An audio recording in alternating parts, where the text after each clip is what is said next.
মই যুগল কলিতাই কৈছোঁ ট'ৰন্টো চহৰৰ মাজমজিয়াৰ পৰা।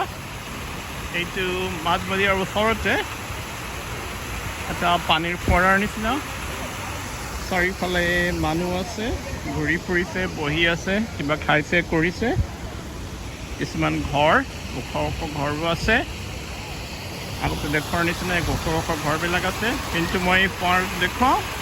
ইয়াৰ মুখ পানীবিলাক ওলাই আহিছে কিবা জন্তুৰ মূৰ্তিৰ পৰা নিচিনা। এইটো এটা কিবা গাহৰিৰ নিচিনা জন্তু এটা।